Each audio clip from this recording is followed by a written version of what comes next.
आजच्या युगात महिला अनेक कार्यक्षेत्रात कार्यतत्पर आहेत। जन्मदात्री आई ते देश चालवण्यापर्यंत तसेच अन्यायाला वाचा फोडण्यासाठी एक स्त्री नेहमी कार्यरत आहे। अशीच एक आई, बहीण, बायको, समाजसेविका सौ राजनंदिनीताई संतोष अहिरे यांची राष्ट्रीय विश्वगामी अन्याय अत्याचार निर्मूलन समितीच्या महाराष्ट्र प्रदेश उपाध्यक्षपदी सार्थ निवड करण्यात आली आहे। राजनंदिनीताई फक्त महिलांनाच नाही तर अन्यायग्रस्त पुरुषांना सुद्धा सहकार्य करतात।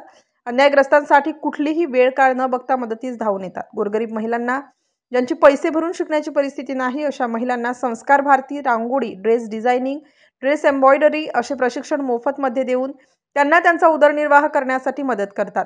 आतापर्यंत 8 ते 10 मुलींचे कन्यादान सुद्धा त्यांच्या हातून घडलेले आहे।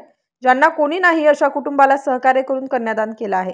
पुरुषांच्या अत्याचाराला बळी पडलेल्या महिला तसेच ब्लॅकमेलिंग करून खोटी तक्रार करत त्रास देणे अशा पुरुषांना न्याय मिळवून देण्याचे काम त्यांच्या हातून घडलेले आहे। त्यांच्या समाजकार्याची पावती म्हणून राजनंदिनीताईंना आजपर्यंत अनेक राष्ट्रीय पुरस्काराने सन्मानित करण्यात आलेले आहे।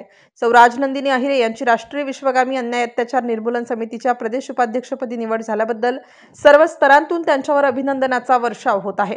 Star news bureau, Nashik.